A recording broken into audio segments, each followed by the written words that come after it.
അന്ന് വയസ്സ് ഒരു 10-16 വയസ്സാണ്. ആ സമയത്ത് കോടമ്പാക്കത്ത് എത്തിക്കഴിഞ്ഞാൽ അവിടെ ഫുൾ സംവിധായകന്മാരൊക്കെ അവിടെ നടക്കുന്നുണ്ടാവും. അവരുടെ അടുത്ത് പെട്ടെന്ന് സംസാരിക്കാം, പിറ്റേ ദിവസം മുതൽ സിനിമയിൽ അഭിനയിച്ചു തുടങ്ങാം എന്നൊക്കെയായിരുന്നു അന്നത്തെ ഒരു അറിവ്, അല്ലെങ്കിൽ ആ ഒരു അറിവില്ലായ്മ. സാറിന്റെ ആദ്യത്തെ സിനിമയാണല്ലോ വിശ്വഗുരു, അതിലാണല്ലോ സാർക്ക് ഗിന്നസ് നേട്ടം കിട്ടിയത്. അപ്പൊ ആ സിനിമയുടെ ഒരു പ്രത്യേകത, അല്ലെങ്കിൽ അതിലേക്ക് ഗിന്നസ് നേട്ടം കിട്ടാനുള്ള ഒരു എന്തായിരുന്നു അതിന്റെ ഒരു? അല്ല, ആ സിനിമ ഇപ്പൊ പറഞ്ഞ പോലെ തന്നെ ആ സിനിമ 51 മണിക്കൂർ 2 മിനിറ്റ് കൊണ്ട് കഥ എഴുത്ത് മുതൽ തിയേറ്റർ റിലീസ് ആണ്. അങ്ങനെയാണ് ഗിന്നസ് റെക്കോർഡ് കിട്ടിയത്. പിന്നെ അത് ഞാൻ ജയറാമേട്ടൻ്റെ അടുത്ത് പറഞ്ഞപ്പോൾ ജയറാമേട്ടൻ്റെ അടുത്ത് എനിക്ക് മുൻപ് ഞാൻ വർക്ക് ചെയ്തിട്ടുള്ള പരിചയമൊന്നുമില്ല. പക്ഷെ ഞാൻ നേരിട്ട് ജയറാമേട്ടൻ്റെ അപ്പോയിൻമെന്റ് കിട്ടിയിട്ട് പോയി സംസാരിച്ചു. അദ്ദേഹം അതൊരു വലിയ താല്പര്യത്തിലെടുത്തത്.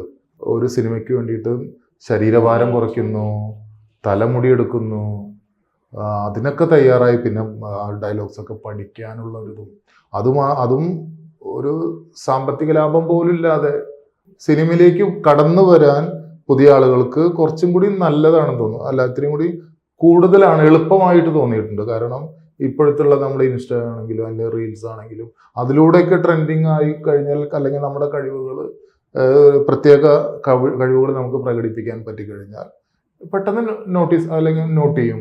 ഇപ്പൊ തന്നെ RRR കഴിഞ്ഞു, ഇപ്പോൾ പുതിയ രാജമൗലി സാറിന്റെ പുതിയ പടം നടക്കുന്നു. അപ്പൊ ഞാൻ ഉടനെ ചെയ്യാൻ പോകുന്നത് പാൽപ്പായസം എന്ന് പറഞ്ഞിട്ടൊരു സിനിമയാണ്.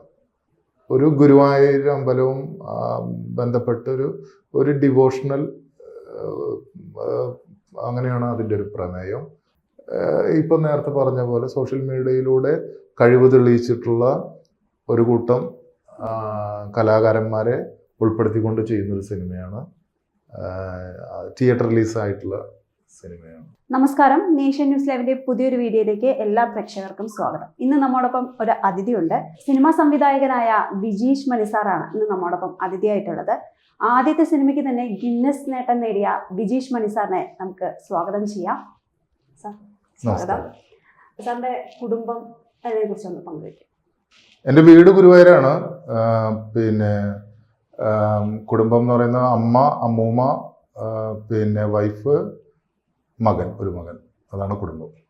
എങ്ങനെയാണ് സിനിമയിലെ ഒരു എൻട്രി എങ്ങനെയായിരുന്നു സിനിമയ്ക്ക്? സിനിമയിൽ നിന്ന് ശരിക്കും ഒരു 25 വർഷത്തോളം കഴിഞ്ഞു ഞാൻ സിനിമയിൽ വന്നിട്ട്. പിന്നെ ആദ്യം എനിക്ക് സിനിമയിൽ അഭിനയിക്കണം എന്നായിരുന്നു പണ്ട് എല്ലാവർക്കും ഉള്ള ഒരു മോഹം പോലെ തന്നെ സിനിമയിൽ അഭിനയിക്കണം എന്ന് ആയിരുന്നു ആഗ്രഹം. അന്നത്തെ കാലത്ത് നമ്മളിപ്പോൾ ഇന്നുള്ള പോലുള്ള മാധ്യമ അല്ലെങ്കിൽ സോഷ്യൽ മീഡിയ ഒന്നും ഇല്ലല്ലോ. അന്ന് നമുക്കൊക്കെ ഉണ്ടായിരുന്ന, അല്ലെങ്കിൽ ഒരു സിനിമയിലേക്ക് എത്തിപ്പെടാൻ ആഗ്രഹിക്കുന്ന ഒരാൾക്കുണ്ടായിരുന്നത്, അല്ലെങ്കിൽ എൻ്റെയൊക്കെ ഒരു ഇതിലുണ്ടായിരുന്നത് ശരിക്കും പണ്ടത്തെ നാന, വെള്ളിനക്ഷത്രം, ചിത്രഭൂമി, അതെല്ലാം വെട്ടിയെടുത്ത് അതിൻ്റെ അഡ്രസ്സുകളൊക്കെ ഞാൻ സൂക്ഷിച്ചു വെക്കുമായിരുന്നു.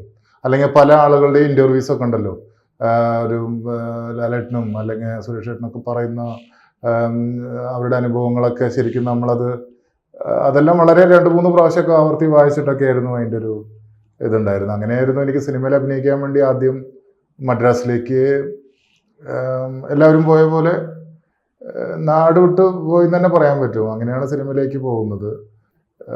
എൻ്റെ വിചാരം ഉണ്ടായിരുന്നത് കോടമ്പാക്കത്ത് എത്തിക്കഴിഞ്ഞാൽ പിറ്റേ ദിവസം അവിടെ കംപ്ലീറ്റ് സംവിധായകന്മാരും, അന്ന് വയസ്സ് ഒരു 10-16 വയസ്സാണ്.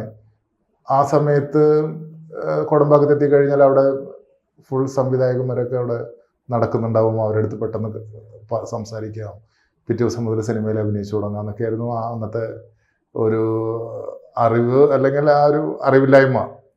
കോടമ്പാക്കത്ത് ഞാൻ എത്തിയപ്പോൾ അവിടെ അങ്ങനെ നമ്മുടെ ഇവിടുത്തെ പോലെ തന്നെ സിറ്റി തന്നെയാണ്, അങ്ങനെയുള്ള മനസ്സിലാക്കുകയും പിന്നെ പണ്ട് എൻ്റെ അടുത്ത് സൂക്ഷിച്ചു വെച്ചിരിക്കുന്ന അഡ്രസ്സുകളൊക്കെ ആ കമ്പനി ഓഫീസുകളിലേക്കൊക്കെ അന്വേഷിച്ച് ട്രൈ ചെയ്യാൻ തുടങ്ങി.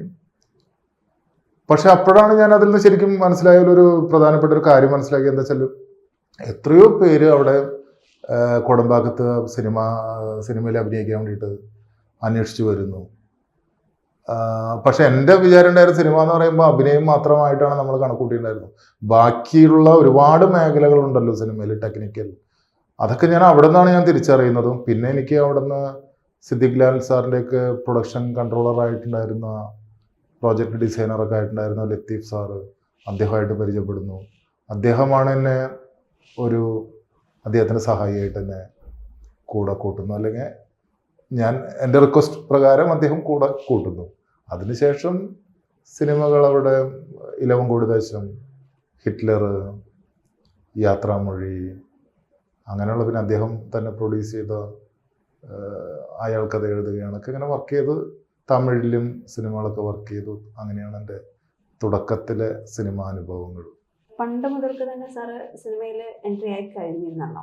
അപ്പോൾ അപ്പോഴത്തെ സിനിമയും ഇപ്പോഴത്തെ ഒരു സിനിമ ലോകവും വ്യത്യാസം എങ്ങനെ നോക്കിക്കാണുന്നു സാർ? അല്ല, കാലത്തിന് എന്തായാലും ആ മാറ്റങ്ങൾ എന്തായാലും ഉണ്ടാവുമല്ലോ. കാരണം ഇപ്പൊ കുറച്ചും കൂടി ഡിജിറ്റലായി. അന്ന് ഞാനൊക്കെ സിനിമ അന്ന് വർക്ക് ചെയ്യുന്ന ആ സിനിമകളെല്ലാം ഫിലിമിലായിരുന്നു. ഫിലിമിലും വർക്ക് ചെയ്യാൻ പറ്റി, ഡിജിറ്റലും വർക്ക് ചെയ്യാൻ പറ്റി. അല്ലെങ്കിൽ ഫിലിമിൽ നിന്ന് ഡിജിറ്റലാവുന്ന ആദ്യത്തെ സിനിമ എനിക്ക് വർക്ക് ചെയ്യാൻ പറ്റി. നമ്മുടെ പ്രിയപ്പെട്ട ഭരതൻ സാറാണ് ചുരം എന്ന് പറഞ്ഞ സിനിമയായിരുന്നു അന്ന് ഡിജിറ്റൽ ചെയ്തത്. അന്ന് ശ്രീകർ പ്രസാദ് ആയിരുന്നു അന്ന് എഡിറ്റർ. അപ്പോൾ അന്നൊക്കെ ഭയങ്കര അത്ഭുതത്തോട് കൂടിയിട്ടായിരുന്നു നോക്കിയിരുന്നത് സിനിമയിൽ നിന്ന് ഡിജിറ്റലിലേക്ക് വരുമ്പോഴുള്ള. അപ്പോൾ അതെനിക്ക് വർക്ക് ചെയ്യാൻ പറ്റി. അന്ന് പ്രഗത്ഭരായ എല്ലാവരും ഉണ്ടായിരുന്നു ആ സിനിമയിൽ. മധു അമ്പാട്ട് സാറായിരുന്നു ക്യാമറാമാൻ. പിന്നെ മനോജ് ഏട്ടൻ, ദിവ്യോണ്ണി, നെടുമുടി വേണു സാർ, KPS ലളിത, അങ്ങനെ എല്ലാവരും അഭിനയിച്ച ആ സിനിമയായിരുന്നു. ഒരു 100 ദിവസത്തോളം തെന്മല ഭാഗത്തായിരുന്നു, തെന്മല, കുളത്തപ്പുഴ ആ ഭാഗത്തായിരുന്നു ഷൂട്ടിങ്. ബാക്കി പോസ്റ്റ് പ്രൊഡക്ഷൻ. അപ്പോൾ എൻ്റെ ഒരു ഭാഗ്യം, ഞാൻ ആ സമയത്തൊക്കെ അസിസ്റ്റന്റ് മാനേജറായിട്ടും പ്രൊഡക്ഷൻ മാനേജറായിട്ടും കാഷ്യറൊക്കെ ആയിട്ടാണ് വർക്ക് ചെയ്തിട്ടുണ്ടായിരുന്നത്. പക്ഷേ ഞാൻ മദ്രാസ് തന്നെ ആയതുകൊണ്ട് നാട്ടിലേക്ക് അങ്ങനെ നാട്ടിൽ നിന്ന് മദ്രാസിലേക്ക് അങ്ങനെ അസിസ്റ്റന്റ് ഡയറക്ടേഴ്സിനൊന്നും കൊണ്ടുവരാറുണ്ടായിരുന്നില്ല അന്നത്തെ കാലത്ത്. അപ്പോൾ നമുക്ക് അസിസ്റ്റന്റ് ഡയറക്ടേഴ്സിൻ്റെ ഒക്കെ ജോലികൾ പോസ്റ്റ് പ്രൊഡക്ഷൻ സമയം ആകുമ്പോഴും, അല്ലെങ്കിൽ അന്നൊക്കെ നമുക്കൊരു സിനിമയുടെ ഷൂട്ടിംഗ് എഡിറ്റിംഗ് റീലെടുത്ത് എഫക്ട്സിൻ്റെ അവിടെ കൊണ്ടുപോകണം, അവിടുന്ന് പിന്നെ റീ റെക്കോർഡിങ്ങിൻ്റെ അവിടെ കൊണ്ടുപോകണം, അവിടുന്ന് മിക്സിങ്ങിലേക്ക് കൊണ്ടുപോകണം, അതൊക്കെ ഇന്നർ റീൽ. അപ്പോൾ അതിലൂടെ നമുക്ക് കുറച്ച് എൻ്റെ ഒരു ഫിലിം മേക്കറിൻ്റെ ഒരു അതിൻ്റെ ഒരു മാറ്റങ്ങളൊക്കെ, അല്ലെങ്കിൽ എനിക്ക് അതൊക്കെ മനസ്സിലാക്കിയത് കൊണ്ട് ഇന്ന് അതെനിക്ക് വലിയ ഗുണമായിട്ട് തോന്നുന്നു. അപ്പോൾ അങ്ങനെയായിരുന്നു ആ സമയത്ത് വർക്ക് ചെയ്യാൻ പറ്റി. അന്നൊരു മൊബൈൽ പോലും ഇല്ലാത്തൊരു കാലഘട്ടമായിരുന്നു അന്ന്. പിന്നെ അന്നൊക്കെ നമ്മൾ STD ബൂത്തുമായിട്ടാണ് ബന്ധപ്പെട്ടിട്ടാണ്.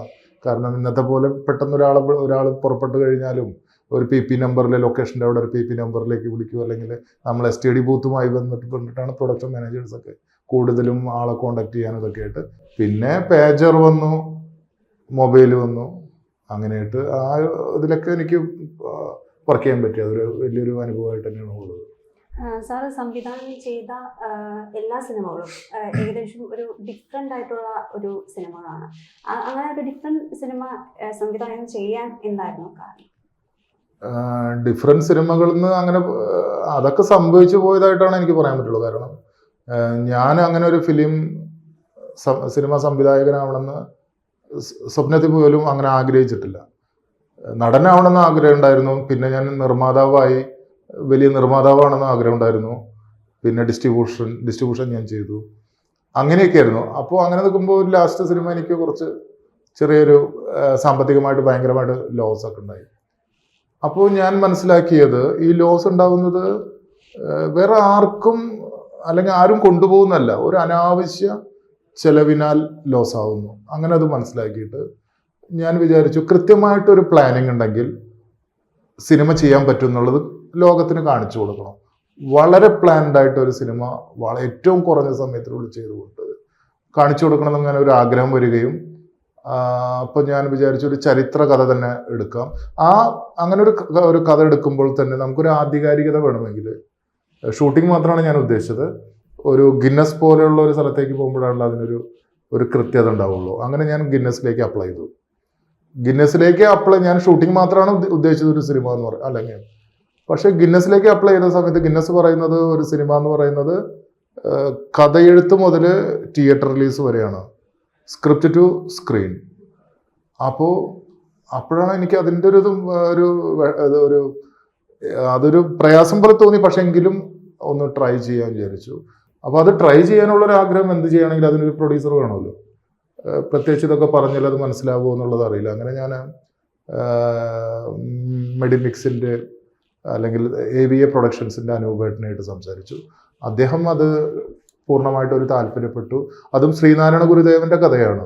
അതൊരു ചരിത്ര കഥ പോലെയും കൂടി വരുന്നതാണ്. കാരണം നമുക്ക് മഹാത്മാഗാന്ധിജി, രവീന്ദ്രനാഥ ടാഗോർ, ഡോക്ടർ പൽപ്പു, കുമാരനാശാൻ എല്ലാവരും ഉൾക്കൊണ്ടുകൊണ്ടിട്ടുള്ള ഒരു സിനിമയും കൂടിയാണ്. ഒരു ചരിത്ര കഥയാണ് ഞങ്ങൾ ചെയ്യാൻ തീരുമാനിച്ചതും. ഗുരുദേവന്റെ ശിവഗിരിയിലുമായിട്ട് ബന്ധപ്പെട്ട വിഷയങ്ങളാണ് ആ സിനിമയിലൂടെ കൊണ്ടുവന്നത്. ആ സിനിമ കൃത്യമായിട്ട് നമ്മൾ ഷൂട്ട് ചെയ്യുമ്പോൾ എനിക്കതിൻ്റെ എന്താ വെച്ചാൽ ശരിക്കും അതിൻ്റെ ഒരു അഡ്മിനിസ്ട്രേഷൻ കൃത്യമായിട്ട് ചെയ്യാം. 51 മണിക്കൂർ 2 മിനിറ്റ് കൊണ്ടാണ് ആ സിനിമയെ പൂർണ്ണമായിട്ട് തീർത്തത്. അതിനെനിക്ക് നല്ല ടെക്നീഷ്യന്മാരെ കിട്ടി. ക്യാമറാമാൻ ലോകനാഥനായിരുന്നു. മേക്കപ്പിന് ഒരുപാട് സാധ്യത ഉണ്ട്.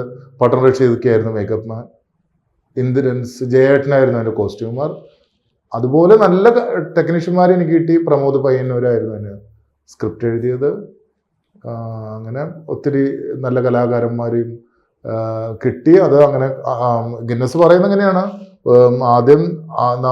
എല്ലാതും ആദ്യം പ്ലാൻഡ് ആവാൻ പാടില്ല. ആദ്യം നമ്മൾ അവർക്ക് മുന്നിലിരുന്ന് സ്ക്രിപ്റ്റ് എഴുതണം. സ്ക്രിപ്റ്റ് എഴുതുമ്പോൾ അവിടെയാണ് ഓണാവുന്നത്. സ്ക്രിപ്റ്റ് എഴുതി കഴിഞ്ഞതിന് ശേഷം മാത്രമാണ് മറ്റ് ആർട്ടിസ്റ്റുകളെയും ടെക്നീഷ്യന്മാരെയും ഫിക്സ് ചെയ്യാൻ പറ്റുള്ളൂ. അപ്പോൾ ഇപ്പോൾ നമ്മൾ സ്ക്രിപ്റ്റ് എഴുതി കഴിഞ്ഞതിന് ശേഷം ആൾക്കാരെ വിളിക്കാൻ പാടുള്ളൂ. അപ്പോൾ മിക്കവാറും അവിടെയുള്ള അതിനൊരു 50 കിലോമീറ്റർ പരിസരത്തുള്ള ആൾക്കാരെയാണ് നമുക്ക് വിളിക്കാൻ അങ്ങനെ പറ്റുള്ളായിരുന്നു. ആർട്ടിസ്റ്റിനെ സെലക്ട് ചെയ്തു, പിന്നെ ബാക്കി ടെക്നീഷ്യന്മാർ, യൂണിറ്റ്, ഇതെല്ലാം അതിനുശേഷം വന്നു. ട്രിവാൻഡ്രത്തുനിന്നെല്ലാം വരാനുള്ള ഒരു ഇത് അവിടെ നിന്ന് പിന്നെ ഷൂട്ട് ചെയ്തു, എഡിറ്റ് ചെയ്തു, ഡബ് ചെയ്തു, എല്ലാം സെപ്പറേറ്റ് ചെയ്യാൻ പറ്റും. ഡബ് ചെയ്തു, എഫക്ട്സ് ചെയ്തു, മിക്സ് ചെയ്ത്, റീ റെക്കോർഡ് ചെയ്ത്, മിക്സ് ചെയ്ത്, സെൻസർ ചെയ്ത് തിയേറ്റർ റിലീസ് ചെയ്തു.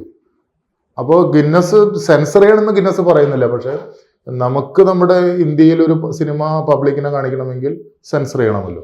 അപ്പോൾ സെൻസർ ചെയ്യാന്നുള്ളതും ഇന്നത്തെ കാലത്ത് നമുക്കറിയാം ഒരു സെൻസർ ചെയ്യാനുള്ള സമയം എടുക്കുന്നതൊക്കെ. പക്ഷെ അന്ന് നമുക്ക് ഒരു സ്പെഷ്യൽ സെൻസർ കിട്ടി. കാരണം അന്ന് സ്മൃതി ഇറാനി ആയിരുന്നു അന്ന് സിനിമാ മന്ത്രി. അവരും പിന്നെ അതുപോലെ തന്നെ നമുക്ക് ഇവിടുന്നുള്ള ബാലൻ മിനിസ്റ്റർ ആയിരുന്നു, അദ്ദേഹമായിരുന്നു അന്ന് ഇവിടുത്തെ കൾച്ചർ സിനിമാ മന്ത്രി. അദ്ദേഹം അത് തിയേറ്റർ റിലീസ് എല്ലാ കാര്യങ്ങളും ശ്രദ്ധിച്ച് അങ്ങനെ നമ്മുടെ ഒരു ഇന്ത്യ ഗിന്നസ് റെക്കോർഡ് നേടുന്ന പോലെ എത്താനായി. കാരണം അത് നമ്മൾ ബ്രേക്ക് ചെയ്തത് ശ്രീലങ്കയുടെ ഗിന്നസ് റെക്കോർഡായിരുന്നു. പിന്നെ മുഖ്യമന്ത്രിയാണെങ്കിലൊക്കെ നല്ല സപ്പോർട്ടായിരുന്നു. അദ്ദേഹം അന്ന് ഫേസ്ബുക്കിൽ കുറിച്ചപ്പോഴും അത് ഞാനൊരു അംഗീകാരമായിട്ട് കുറിച്ചു. കാരണം നവതി ആഘോഷിക്കുന്ന മലയാള സിനിമയ്ക്ക് കിട്ടിയ ഏറ്റവും വലിയ അംഗീകാരമെന്ന് പറഞ്ഞിട്ട് മുഖ്യമന്ത്രി ഫേസ്ബുക്കിൽ കുറിച്ചതൊക്കെ വലിയ അംഗീകാരമായിട്ട് കണക്കൂട്ടുന്നു. ഇങ്ങനെയാണ് ഒരു വിശ്വഗുരു എന്നുള്ള ഒരു ഗിന്നസ് റെക്കോർഡിലെത്തിയത്. ഈ സിനിമ ഫീൽഡിൽ വന്നതിന് ശേഷം സാർ നേരിട്ട എന്തെങ്കിലും വെല്ലുവിളി അല്ലെങ്കിൽ പ്രയാസങ്ങൾ അങ്ങനെ എന്തെങ്കിലും? അല്ല, നമുക്ക് ഓരോ സിനിമകളും വെല്ലുവിളികൾ തന്നെ, ഒരു ചാലഞ്ച് പോലെ തന്നെ കണക്കൂട്ടണം. കാരണം സിനിമകൾ ബിസിനസ് ആവാനും ഇതെല്ലാം പ്രയാസങ്ങളാണ്. ഇപ്പോഴും ഈ സിനിമാ വ്യവസായം എന്ന് പറയുമ്പോൾ ഒരു എന്താ പറയുക, ഒരു മറ്റു വ്യവസായങ്ങളെ അപേക്ഷിച്ച് നോക്കുമ്പോൾ ഒരു ലോസ് കൂടുതലുള്ള, അല്ലെങ്കിൽ ഒരു 100 സിനിമ ഇറങ്ങുന്നുണ്ടെങ്കിൽ 90 സിനിമയും നഷ്ടമായ ബിസിനസ് ഉള്ള ഒരു ഇതായിട്ടാണ്. അതിലേക്ക് ഇതുവരെ ഒരു മാറ്റങ്ങളും ഉണ്ടാവാൻ പറ്റിയിട്ടില്ല. അതെല്ലാം ഭരണകൂടം അതൊന്നും ശ്രദ്ധയിലേക്ക് വന്നിട്ടില്ല എന്നുള്ള പോലെ എനിക്ക് തോന്നിയിട്ടുണ്ട്. കാരണം ടാക്സ് എല്ലാം വളരെ കൂടുതലും, അല്ലെങ്കിൽ ഒരു എന്താ പറയുക, ഇതിനൊരു ഇത്രയും നല്ലൊരു വലിയൊരു വ്യവസായം അതിന് അതിൻ്റെതായിട്ടുള്ള കാര്യങ്ങൾ കിട്ടുന്നില്ല എന്നുള്ള പോലെ എനിക്ക് തോന്നിയിട്ടുണ്ട്, പേഴ്സണലായിട്ട് തോന്നിയിട്ടുണ്ട്. പിന്നെ സിനിമകൾ ബിസിനസ് ആവാനും ഇതൊക്കെ വലിയ പ്രയാസങ്ങളാണ്. അല്ലെങ്കിൽ പ്രധാന നടന്മാരില്ലാത്ത സിനിമകൾ ബിസിനസ് ആയി കിട്ടാൻ വലിയ പ്രയാസമാണ്. അപ്പോൾ അതൊക്കെ തന്നെ ആയിരിക്കും. അതൊരു വലിയ വെല്ലുവിളിയാണ്. അത് ഈ വ്യവസായത്തിൻ്റെ പ്രയാസമാണ്. അത് എന്താ വെച്ചാൽ വ്യവസായത്തിൻ്റെ അത് എല്ലാവരും കുറച്ചും കൂടി ശ്രദ്ധിച്ചുകൊണ്ട് സിനിമയെ, അല്ലെങ്കിൽ സിനിമ ഇല്ലാണ്ടാവും ചിലപ്പോൾ. സാറിന്റെ ആദ്യത്തെ സിനിമയാണല്ലോ വിശ്വഗുരു, അതിലാണല്ലോ സാർക്ക് ഗിന്നസ് നേട്ടം കിട്ടിയത്. അപ്പോൾ ആ സിനിമയുടെ ഒരു പ്രത്യേകത, അല്ലെങ്കിൽ അതിലേക്ക് ഗിന്നസ് നേട്ടം കിട്ടാനുള്ള ഒരു എന്തായിരുന്നു അതിന്റെ ഒരു? അല്ല, ആ സിനിമ ഇപ്പൊ പറഞ്ഞ പോലെ തന്നെ ആ സിനിമ 51 മണിക്കൂർ 2 മിനിറ്റ് കൊണ്ട് കഥ എഴുത്ത് മുതൽ തിയേറ്റർ റിലീസ് ആണ്. അങ്ങനെയാണ് ഗിന്നസ് റെക്കോർഡ് കിട്ടിയത്. ആദ്യം ശ്രീലങ്കയ്ക്ക് ഉണ്ടായിരുന്ന 108 മണിക്കൂറിന്റെ ഒരു റെക്കോർഡാണ് നമുക്ക് ബ്രേക്ക് ചെയ്യാൻ പറ്റിയത്. വിശ്വഗുരു എന്നാണ് ആ സിനിമയുടെ പേര്. ശ്രീനാരായണ ഗുരുദേവന്റെ ജീവചര്യയായിട്ട് ബന്ധപ്പെട്ട് ശിവഗിരിയുമായി ബന്ധപ്പെട്ടാണ് അതിന്റെ കഥ.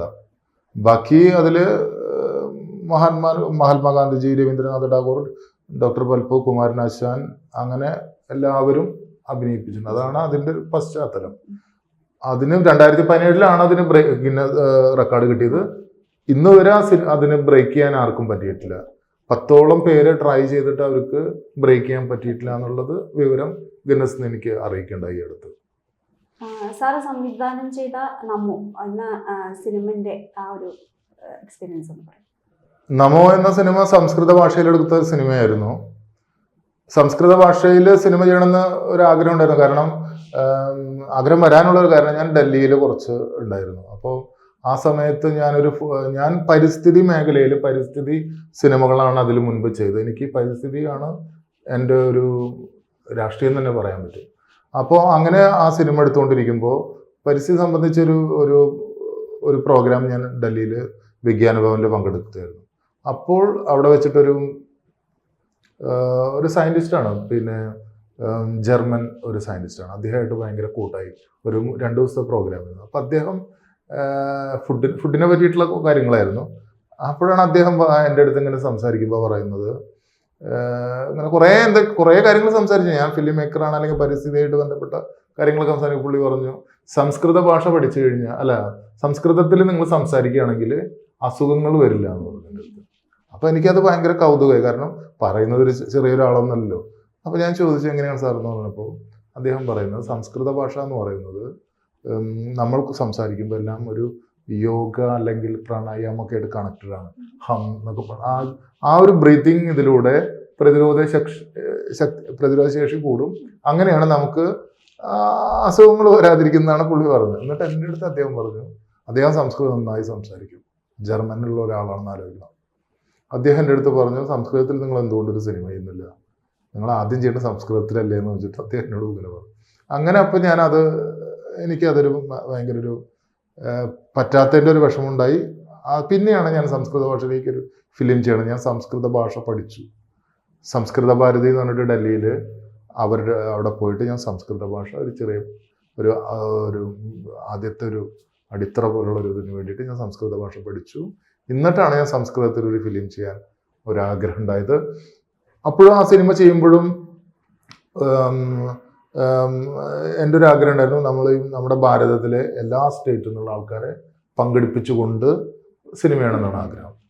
അപ്പോൾ അതിന് ഞാൻ മ്യൂസിക്കായിട്ട് മധ്യപ്രദേശിൽ നിന്ന് അനൂപ് ജലോട്ട, പത്മശ്രീ അനൂപ് ജലോട്ട മ്യൂസിക്, പ്രധാന നടനായിട്ട് നമ്മുടെ ജയറാമേട്ടൻ, പത്മശ്രീ ജയറാമേട്ടൻ, എഡിറ്റർ രാജസ്ഥാനിൽ നിന്ന് ലെനിൽ സാറ്, പിന്നെ ക്യാമറാമാൻ തമിഴ്നാട്ടിൽ ലോകനാഥൻ, പിന്നെ അങ്ങനെ എല്ലായിടത്തുനിന്നും പിന്നെ അഭിനയിച്ചവർ ഗുജറാത്തിൽ നിന്ന് സംസ്കർ ദേശായി, മറാഠിയിൽ നിന്ന് മൈഥിലി ജാവക്കർ, അങ്ങനെ എല്ലാ ആൾക്കാരും ഒട്ടുമിക്ക സ്റ്റേറ്റിൽ നിന്നുള്ള ആളുകളെയും പങ്കെടുപ്പിച്ചു കൊണ്ടിട്ട് സംസ്കൃത ഭാഷയിൽ ഒരു ഫിലിം ചെയ്യണമെന്ന് ആഗ്രഹമുണ്ടായി. അപ്പം ഞാൻ പരിസ്ഥിതി ബേസ് ചെയ്തിട്ടുള്ള സിനിമകളാണ് ഞാൻ ചെയ്തുകൊണ്ടിരുന്നത്. പക്ഷെ ഇതിൽ ഇപ്പോൾ എന്താ വിഷയം എന്ന് ആലോചിച്ചുകൊണ്ടിരിക്കുമ്പോഴാണ് എനിക്ക് തോന്നിയത്, നമ്മളിപ്പോൾ ഇന്നത്തെ കാലത്ത് ചെയ്യാൻ പറ്റുന്നൊരു വിഷയം,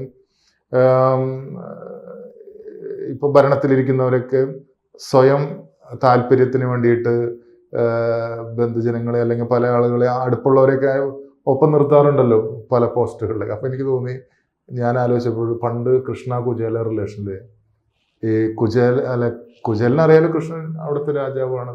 പക്ഷെ അദ്ദേഹം കൃഷ്ണനെ കാണാൻ പോയില്ല. എന്താ കാരണം വെച്ചാൽ അദ്ദേഹം രാജാവാണ്, ഇദ്ദേഹത്തിന് ഭയങ്കര കഷ്ടപ്പാടുണ്ടെങ്കിൽ പോലും പക്ഷേ രാജാവിന് എല്ലാവരും പ്രജകളും തുല്യമാണ് അല്ലേ. ഞാൻ ചെന്ന് കഴിഞ്ഞാൽ എൻ്റെ ഒരു പേഴ്സണൽ ഒരു ആവശ്യത്തിന് വേണ്ടി ഞാൻ ചെല്ലാൻ പാടില്ല. ആ ഒരു കഥേൻ്റെ ഒരു ആ ഒരു ഇത് മനസ്സിലാക്കിയിട്ട് അത് ചെയ്യണമെന്ന് അങ്ങനെ ഒരു ആഗ്രഹം ഉണ്ടായി. അപ്പോൾ അത് കുചേലഗൃഹവും കുചേലൻ്റെ കഷ്ടപ്പാടുകളും അതിലേക്കാണ് ആ സിനിമയുടെ ഇത് പോകുന്നത്. അങ്ങനെയാണ് ആ സിനിമ അങ്ങനത്തെ ഒരു സബ്ജക്റ്റ് ചെയ്യണം എന്നുള്ളൊരു ഒരു താല്പര്യം ഉണ്ടായത്. പിന്നെ അത് ഞാൻ ജയറാമേട്ടൻ്റെ അടുത്ത് പറഞ്ഞപ്പോൾ ജയറാമേട്ടൻ്റെ അടുത്ത് എനിക്ക് മുൻപ് ഞാൻ വർക്ക് ചെയ്തിട്ടുള്ള പരിചയമൊന്നുമില്ല. പക്ഷെ ഞാൻ നേരിട്ട് ജയറാമേട്ടൻ്റെ അപ്പോയിൻമെൻ്റ് കിട്ടിയിട്ട് പോയി സംസാരിച്ചു. അദ്ദേഹം അതൊരു വലിയ താല്പര്യത്തിലെടുത്തത്. പിന്നെ ആ സിനിമയ്ക്ക് വേണ്ടിയിട്ട് അദ്ദേഹം ജയറാമേട്ടൻ വളരെ കഷ്ടപ്പാടുകൾ തന്നെ എന്ന് പറയാൻ പറ്റും. ഒരു നടൻ്റെ അല്ലെങ്കിൽ ഒരു ലൈവിൽ നിൽക്കുന്ന പ്രധാന കുറേ ഇതൊക്കെ ചെയ്തുകൊണ്ടിരിക്കുന്ന ഒരു നടൻ ഒരു സിനിമയ്ക്ക് വേണ്ടിയിട്ട് ശരീരഭാരം കുറയ്ക്കുന്നു, തലമുടി എടുക്കുന്നു, അതിനൊക്കെ തയ്യാറായി. പിന്നെ ഡയലോഗ്സ് ഒക്കെ പഠിക്കാനുള്ള ഒരിതും അതും ഒരു സാമ്പത്തിക ലാഭം പോലും ഇല്ലാതെ ആ ഒരു ഇൻവോൾവ് ചെയ്ത് ചെയ്തു എന്ന് പറയുമ്പോൾ അത് ശരിക്കും മറക്കാനാവില്ല. ജയറാമേട്ടൻ്റെ ആ സിനിമയോടുള്ള ഒരു ഇൻവോൾവ്മെന്റ് അങ്ങനെയൊക്കെ ഉള്ളത് കൊണ്ടാണ് ആ സിനിമ ഉദ്ദേശിച്ച പോലെ തന്നെ നല്ല ഭംഗിയായിട്ട് വരാനും ഒരുപാട് അംഗീകാരങ്ങൾ അത് കിട്ടി. ജയറാമേട്ടനാണെങ്കിലും കിട്ടി. അപ്പോൾ അതായിരുന്നു നമോ സംസ്കൃത ഭാഷയിൽ. അപ്പോൾ ഗോകുലം ഗോപാലേട്ടനെ ഞാൻ ശരിക്കും ഇതുപോലെ തന്നെ പരിചയം ഉണ്ടായിരുന്നില്ല. അപ്പോൾ വിശ്വഗുരു എന്ന സിനിമയുടെ ഒരു വലിയൊരു അതിൻ്റെ ഒരു ഗിന്നസ് റെക്കോർഡൊക്കെ കിട്ടിയിട്ട് വലിയൊരു സക്സസ് ആയ ഒരു ഇവന്റ് മദ്രാസിൽ നടക്കുകയാണ്. ചെന്നൈ പൗരാവലിയുടെ പിന്നെ അവരുടെ സന്തോഷം പങ്കിടുന്ന വലിയ ചടങ്ങ്. ഞാൻ ലൈഫിൽ കണ്ടിട്ടേ ഇല്ല അങ്ങനത്തെ ഒരു ചടങ്ങാണ്. കാരണം എനിക്ക് തന്നെ ഒരു 10-250 മൊമെന്റോ ഒരു ചടങ്ങിൽ വെച്ചിട്ട് അത്രയും ഷാളുകൾ. അപ്പൊ എന്താ വെച്ചാൽ അതിന്റെ പ്രൊഡ്യൂസറായിട്ടുള്ള അനൂപേട്ടൻ ചെന്നൈയിൽ പ്രധാനപ്പെട്ട ആളാണ്. അവിടുത്തെ എല്ലാ സംഘടനകൾക്കും പ്രധാനപ്പെട്ട ഒരാളാണ്. അതുകൊണ്ടാണ് അവിടുത്തെ ഓരോ സംഘടനകളും അടയാർ മലയാളി സമാജം, അല്ലെങ്കിൽ കോടമ്പാക്കം മലയാളി സമാജം, അല്ലെങ്കിൽ അങ്ങനെയുള്ള എല്ലാവരും കൂടിയിട്ടുള്ള അവിടെ ഒരുപാട് നടന്മാരും ഒരുപാട് ടെക്നീഷ്യന്മാരൊക്കെ വന്നിട്ടുള്ളൊരു ചടങ്ങ്. അപ്പോൾ അതിൽ ഡയറക്ടർ എന്നുള്ള രീതിയിൽ ഞാനുണ്ടല്ലോ. അപ്പോൾ ആ ചടങ്ങിൽ വെച്ചിട്ട് അനൂപേട്ടനാണ് എൻ്റെ അടുത്ത് പറയുന്നത്, വിജീഷ് മണിയുടെ അടുത്ത സിനിമ നിർമ്മിക്കുന്നത് ഗോകുലം ഗോപാലേട്ടനാണ്. ഗോപാലേട്ടൻ ആ ചടങ്ങിൽ വന്നിട്ടുണ്ടായിരുന്നു. അപ്പൊ അത് ഞാൻ സത്യം പറഞ്ഞാൽ എനിക്ക് അങ്ങനത്തെ ഒരു സിനിമ ചെയ്യണമെന്ന് എന്തായാലും ആഗ്രഹമുണ്ട്. പക്ഷേ ഇങ്ങനെയുള്ളൊരു ഇതൊക്കെ ഉണ്ടാവുമെന്ന് പ്രതീക്ഷിച്ചില്ല. പിന്നെ പിറ്റേ ദിവസം ഗോപാലേട്ടൻ്റെ അടുത്ത് ഗോപാലേട്ടനും പറഞ്ഞു ഞാനാണ് ചെയ്യണമെന്ന് പറഞ്ഞു. എന്താ കഥ പോലും ഒന്ന് തുറന്നപ്പോൾ പിറ്റേ ദിവസം ഓഫീസിൽ വരാൻ പറഞ്ഞു. മദ്രാസിലാണ് ഗോകുലത്തിൻ്റെ ഓഫീസ്. അങ്ങനെയാണ് ഗോപാലേട്ടനായിട്ട് പരിചയപ്പെടുന്നതും ഒരു സിനിമ ചെയ്യാനുള്ള ഒരു ഇതുണ്ടായി. അങ്ങനെയാണ് പരിചയപ്പെടുന്നതും. എൻ്റെ ഒരു സിനിമ നിർമ്മിച്ച നിർമ്മാതാവ് എനിക്ക് റെക്കമെൻഡ് ചെയ്തിട്ട് അടുത്ത ആ ബന്ധങ്ങൾ ഇപ്പോഴും തുടരാനാവുന്നുണ്ട്. ഒപ്പം തന്നെ ഗോപാലിൻ്റെ അടുത്ത് ഓഫീസിൽ പോയിട്ട് കഥ പറഞ്ഞു. പുഴയമ്മ, കാരണം പുഴ പരിസ്ഥിതി ആയിരുന്നു അതിൻ്റെ ഒരു ആശയങ്ങളുണ്ടായിരുന്നുള്ളൂ, കഥയൊന്നും ആയിട്ടുണ്ടായിരുന്നില്ല. അപ്പം ഞാനിങ്ങനെ പറഞ്ഞു ഇങ്ങനെ ഒരു പുഴയുമായിട്ട് ബന്ധപ്പെട്ടുള്ള, കാരണം നമുക്കറിയാലോ ഒരുപാട് മദ്രാസിലുണ്ട് അങ്ങനത്തെ ഒരുപാട് അനുഭവങ്ങൾ ഇങ്ങനെ പുഴ സംരക്ഷണം ഇല്ലാതെ നിൽക്കുന്നതും. അങ്ങനെയാണ് ഒരു കഥ. ആ സമയത്ത് തന്നെ നമ്മൾ ഷൂട്ട് ചെയ്യുന്ന സമയത്താണ്, ഷൂട്ടിംഗ് നടന്നുകൊണ്ടിരിക്കുമ്പോഴാണ് ഫ്ലഡ്. ആ സിനിമ കണ്ടാലും അറിയാൻ പറ്റും. അതിൻ്റെ അവസാനം പ്രളയമാണ്. ഒരു കുട്ടി പുഴയെ അമ്മ പോലെ കണക്കൂട്ടി, അല്ലെങ്കിൽ പുഴ സംരക്ഷണത്തിന് വേണ്ടി ജീവിക്കുന്ന ഒരു കുട്ടിയും പുഴയും തമ്മിലുള്ളൊരു ബന്ധമാണ് ശരിക്കും അതിൻ്റെ ഒരു കഥ എന്ന് പറയുന്നത്. ആ കുട്ടി പറയുന്നൊന്നും ആർക്കും മനസ്സിലാവാതെ, എല്ലാവർക്കും അറിയാം, പക്ഷെ എല്ലാവരുടെ തിരക്കിൻ്റെ ഇടയിൽ ആരും മനസ്സിലാക്കാതെ അവസാനം വരുന്നൊരു ദുരന്തം അല്ലെങ്കിൽ പ്രളയമായി വരുന്നതാണ് അതിൻ്റെ കഥ. ആ സിനിമ ഷൂട്ട് ചെയ്യുമ്പോഴാണ് ശരിക്കുള്ള പ്രളയം ഉണ്ടാകുന്നത്. ആ പ്രളയം എന്നിട്ട് നമ്മൾ ഷൂട്ട് ചെയ്തു. ബേബി മീനാക്ഷി ആയിരുന്നു ആ സിനിമയിൽ. ഇപ്പോൾ ഇവരുടെ ചാനലിൽ അതിനുശേഷമാണ് ആ ചാനലിൽ വന്നത്. ആ കുട്ടിയായിരുന്നു പ്രധാന വേഷമായിട്ട് അഭിനയിച്ചു. പുഴയിൽ വെച്ച് മാത്രം ഒരു സിനിമ, പുഴ പരിസ്ഥിതി സിനിമ പുഴയമ്മ. അത് ഞങ്ങൾ പിന്നെ ഗംഗ ഉത്ഭവിക്കുന്ന ഗോമുഖ് മുതൽ ഗംഗോത്രി, ഋഷികേശ്, ഹരിദ്വാർ, പ്രയാഗ്രാജ്, വാരണാസി, അങ്ങനെ നമ്മുടെ പെരിയാറിൽ, അങ്ങനെയാണ് ആ സിനിമയുടെ കഥ ചെയ്തത്. പുഴയമ്മ എന്നുള്ള സിനിമ. അങ്ങനെയാണ് പിന്നെ ഗോപാലേട്ടനായിട്ടുള്ള ബന്ധം തുടരുന്നത്. ഗോകുലം സാറിനെ ആദ്യമായിട്ട് സിനിമയിൽ അഭിനയിപ്പിച്ചത് സാറാണല്ലോ. അപ്പോൾ അതിന്റെ ആ ഒരു സിനിമയുടെ എക്സ്പീരിയൻസ് എങ്ങനെയായിരുന്നു? അപ്പൊ ഞങ്ങളുടെ പുഴയമ്മ എന്നുള്ള സിനിമ പറഞ്ഞല്ലോ, ആ പുഴയമ്മ കഴിഞ്ഞു. അങ്ങനെ ഗോപാലേട്ടനായിട്ട് കുറേ ആയിട്ട് എനിക്ക് സംസാരിക്കാനും അടുത്തിടപഴകാനുള്ള ഒരുപാട് അവസരങ്ങൾ ഉണ്ടായിട്ടുണ്ടായിരുന്നു. അപ്പോഴാണ് അദ്ദേഹത്തിന്റെ ലൈഫ് സ്റ്റോറികൾ ഇങ്ങനെ പല സാഹചര്യങ്ങൾ ഇങ്ങനെ പറയുന്നത് കേട്ടിട്ട് സത്യം പറഞ്ഞാൽ ഗോപാലേട്ടന് സിനിമ അഭിനയിക്കണം എന്ന് വലിയ ആഗ്രഹം ഉണ്ടായിരുന്നു. പക്ഷെ അന്നത്തെ ജീവിത സാഹചര്യങ്ങളിലൊന്നും പിന്നെ കുടുംബത്തിൽ അങ്ങനെയൊന്നും വലിയ സപ്പോർട്ട് ഉണ്ടായിരുന്നില്ല. അച്ഛനൊന്നും അത്ര വലിയ താല്പര്യം ഉണ്ടായിരുന്നില്ല നാടകത്തിലൊക്കെയാണല്ലോ അഭിനയിക്കുമ്പോൾ. പക്ഷേ ജീവിതത്തിൽ മുന്നോട്ട് പോകാനുള്ള പോക്കിൽ മദ്രാസിലേക്ക് അങ്ങനെ ഒരു പ്രവാസ ജീവിതം അവിടെ അദ്ദേഹം തുടങ്ങും. അവിടെ ജോലിയായിട്ടാണ് മദ്രാസിൽ പോകുന്നത്. പക്ഷെ ഉള്ളിൻ്റെ ഉള്ളിൽ അഭിനയിക്കാനുള്ള ആഗ്രഹം ഉണ്ടായിരുന്നു എനിക്കറിയായിരുന്നു. അപ്പോഴാണ് ഞാൻ ഒരു നേതാജി സുഭാഷ് ചന്ദ്രബോസിന്റെ നേതാജിയുടെ ആശയങ്ങളുമായി കാടിന്റെ മക്കൾക്ക് വേണ്ടിയിട്ട് അവർക്ക് നന്മയ്ക്ക് വേണ്ടി ജീവിക്കുന്ന ഒരു ക്യാരക്ടർ ഉണ്ടായിരുന്നു എൻ്റെ അടുത്ത്. അപ്പം ഞാനത് ഗോപാലൻ്റെ അടുത്ത് ചോദിക്കുകയാണ്, അങ്ങനെ ഒരു ക്യാരക്ടർ ചെയ്യാൻ പറ്റുമെന്ന് ചോദിക്കുന്നു.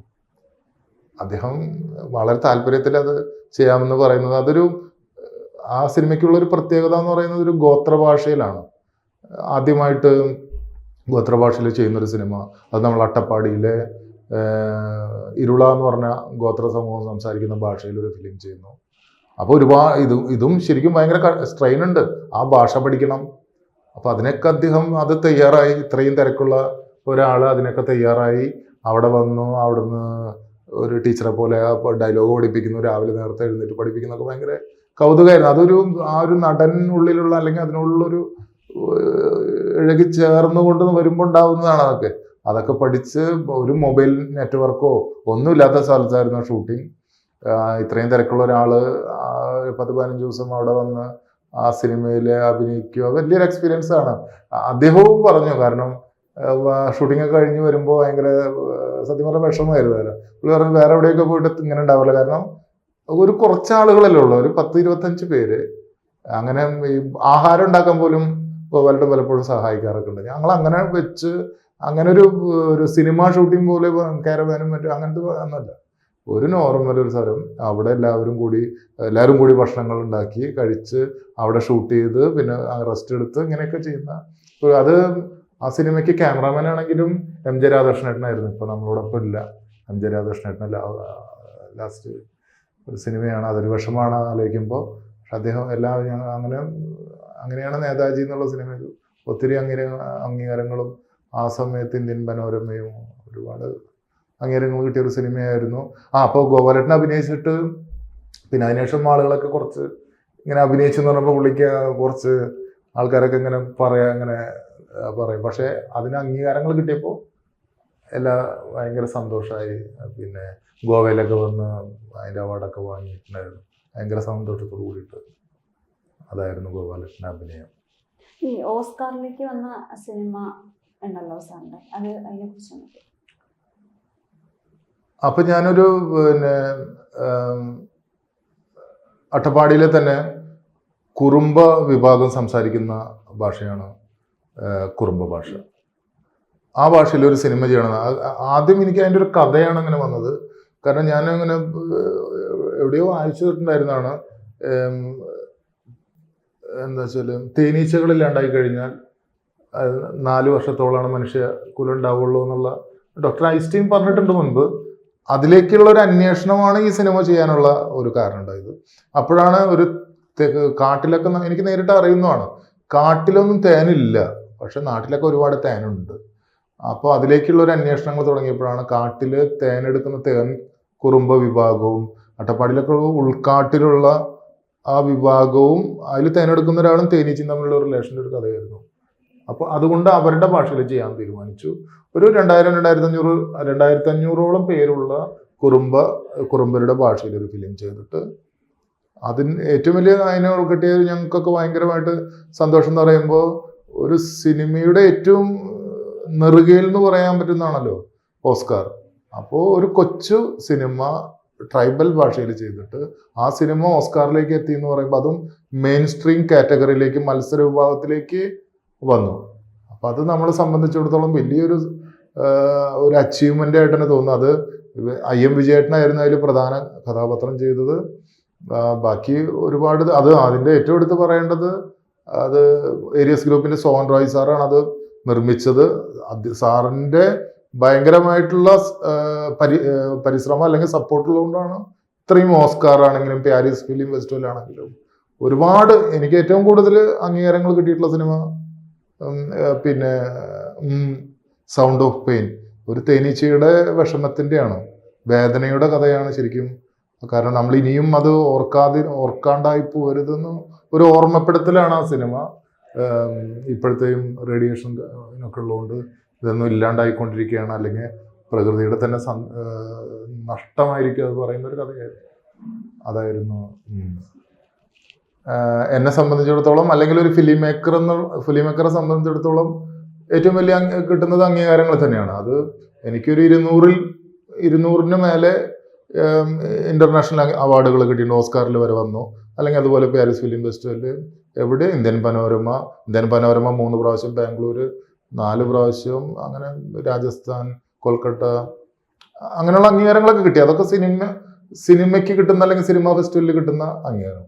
അതോടൊപ്പം തന്നെ എടുത്തു പറയാനാവുന്നത്, സിനിമയിലൂടെ 2 ഗിന്നസ് വേൾഡ് റെക്കോർഡ് എനിക്കാണ് കിട്ടിയിട്ടുള്ളത്. അതുപോലെ തന്നെയാണ് എൻ്റെ 3 സിനിമകൾ, ഗോത്രഭാഷയിൽ ഇറങ്ങിയ 3 സിനിമകൾ കേന്ദ്ര സർക്കാരിൻ്റെ, അല്ല INB മിനിസ്ട്രിയുടെ അണ്ടറിലുള്ള Indian institute of mass communication, അവർ ഒരു ഒരു വൈസ് ചാൻസലറുടെ നേതൃത്വത്തിൽ 3 പ്രൊഫസർമാർ അത് റിസർച്ച് ചെയ്ത് ഒരു പാഠ്യവിഷയമാക്കി UGC കെയർ ജേണലിൽ പ്രസിദ്ധീകരിച്ചിരുന്നു ഈ അടുത്ത്. അതും ഒരു വലിയൊരു അച്ചീവ്മെന്റ് ആണ് ഒരു ഫിലിം മേക്കറെ സംബന്ധിച്ചിടത്തോളം.